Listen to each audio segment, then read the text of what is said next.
Salut tout le monde, c'est Steph Monette. Je vais vous faire ici une capsule sur la prospection de territoire, puis qu'est-ce qu'il faut savoir où faire nos salines. Comment bien détecter un terrain pour pouvoir faire des salines qui vont être efficaces tout au cours de l'année.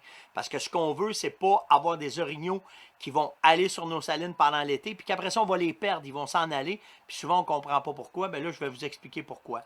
Première affaire, vous allez regarder vos cartes topographiques. OK? Vous allez voir, vous allez analyser votre territoire pour pouvoir analyser les essences d'arbres, puis être capable tout de suite de vous faire un plan d'action. Combien de salines vous allez faire. Normalement, ce qu'on conseille, c'est à peu près aux 300 mètres, vous allez faire un aménagement de saline. Soit de saline ou de micro-saline, mais aux 300 mètres à peu près, on va commencer à essayer de faire des aménagements.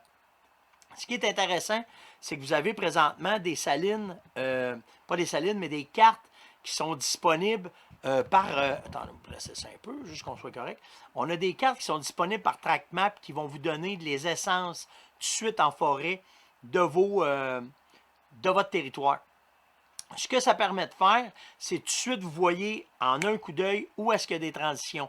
Parce que l'orignal, c'est un gibier de transition.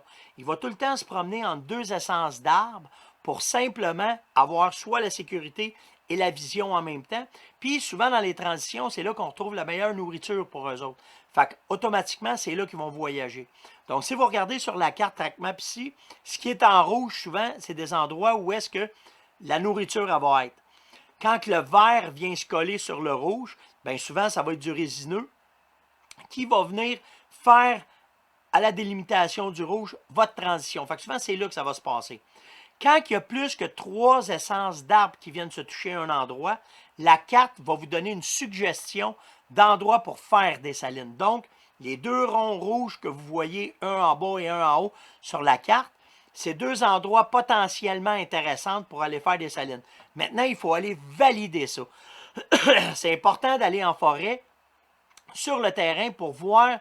La carte va vous donner une bonne partance, mais ça ne veut pas dire qu'elle va vous donner exactement ce qui se passe. Il faut aller voir en forêt. Un élément intéressant qui est à considérer quand vous allez aller voir vos salines, c'est de regarder, comme si on était dans un vol d'oiseau, c'est quoi les essences qui viennent se toucher. La carte vous a donné une idée, mais sur le terrain, c'est là que vous allez vraiment voir, c'est comment est-ce que les essences viennent se toucher ensemble, puis où est-ce que le gibier va se promener. Ce qu'il y a d'intéressant, c'est quand moi je trouve deux essences d'arbres comme celle-là qu'il y a là, c'est de cette façon-là que je vais me promener en forêt. Je vais me promener d'une essence à une autre pour pouvoir aller voir exactement les signes que les orignaux vont me laisser à cet endroit-là. Souvent, vous allez vous remarquer qu'il y a des sentiers très, très, très prononcés, puis que là, les orignaux se promènent à cet endroit-là, entre ces deux essences-là. C'est là que vous allez commencer à penser à pouvoir faire des aménagements de salines. C'est dans ces endroits-là, quand vous avez beaucoup de traces, si vous trouvez des anciens frottages, des anciens grattages, des souilles, beaucoup de crottins, bien là, ça vous donne un indice comme quoi qu'il s'est passé de quoi dans ces endroits-là. Puis là, vous allez pouvoir commencer à regarder, à faire vos aménagements. Ce qui est très important, c'est que souvent, il faut délimiter les zones hivernales des zones de nourriture. Alors si, comme sur la photo qu'il y a là, vous laissez tomber un peu les conifères, puis que là, vous êtes capable d'avoir deux sortes de feuillus qui viennent se connecter ensemble, comme là, on a du bois franc puis du bois mou. En haut, c'est de l'érable puis du frêne, puis en bas, c'est du peuplier ou du tremble. Ben, la transition qu'il y a là va donner beaucoup de nourriture. Alors, à cet endroit-là, souvent, vous allez avoir des traces, des sentiers d'orignaux très prononcés. Puis là, vous allez être capable de pouvoir commencer à faire vos aménagements. Il y a une affaire qu'il faut que vous pensiez. C'est que tout ce que vous voyez là, ça se fait quand on est sur le terrain. Ça se fait quand on est dans le bois, ça se fait pas le long des chemins, ça se fait pas le long des villes, ça se fait vraiment en forêt. Fait qu'il faut que vous soyez capable de prendre votre matériel puis d'aller en forêt le faire. Il y a deux sortes de produits qu'on fait présentement avec la Fermonette. Il y a celui de le Concentrex pour les endroits très éloignés que vous allez être capable de mettre dans votre sac à dos. Puis, en plus, vous avez les fameuses chaudières que celles-là, ils se transportent très bien en forêt, puis que là, vous allez être capable d'aller faire soit vos salines ou soit vos micro-salines.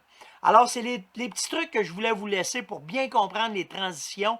Si vous trouvez du feuillu avec la nourriture, vos salines vont être efficaces, effectivement, tout le temps, toute la saison, puis c'est là qu'à l'automne, vous allez avoir des résultats quand vous allez faire vos aménagements. Je vais revenir avec d'autres chroniques, mais celle-là, c'était une des plus importantes de bien localiser l'endroit où est-ce que vous pouvez faire vos aménagements de salines.